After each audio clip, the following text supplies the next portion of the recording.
Hey, CFMA. My CFMA friends are calling me to ask me what they need to know about prevailing wage requirements on Inflation Reduction Act projects, IRA for short, not to be confused with your retirement. This is a great question to ask before you bid on a job. Our focus is going to be on what your accounting and payroll department needs to know. I'm Phil Zach, a CFMA member since 1993, and I work for eMars software. eMars software checks for errors on processed certified payrolls to help ensure compliance. The Inflation Reduction Act, you've probably been to several seminars. It provides significant tax incentives on both public and private energy conservation projects that meet prevailing wage requirements. We're going to talk about what's different on an IRA project than a typical Davis-Bacon and related act projects, also sometimes referred to as certified payroll projects. The IRA projects have additional requirements for prevailing wages and apprenticeship requirements, and we'll talk about them separately. First, we're going to talk about the prevailing wage requirements. What's really different is the underpayment of wages or fringe cash benefits has more consequences. If you underpay a laborer or mechanic and need to provide restitution, this needs to be documented, not just simply paid.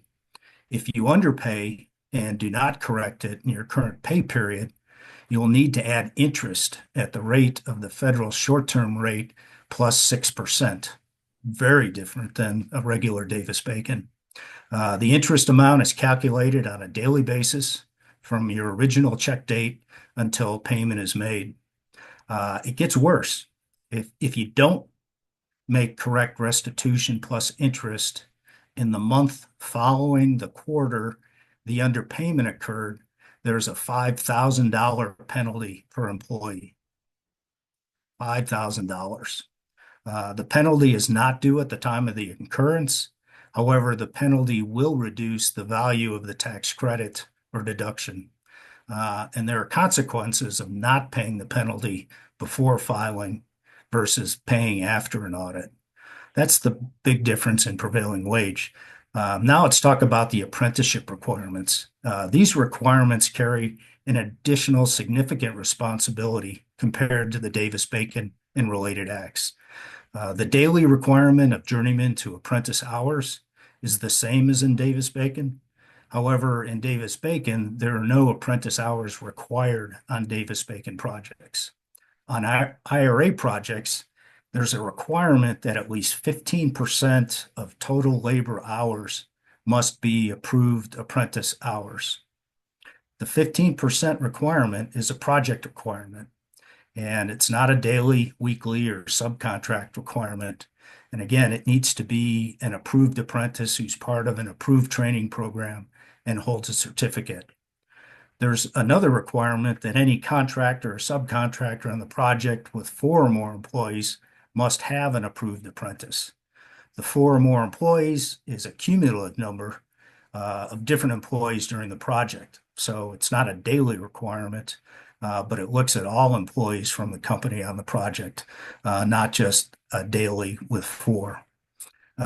What's interesting is that if you have one employed approved apprentice for one day, you meet this requirement.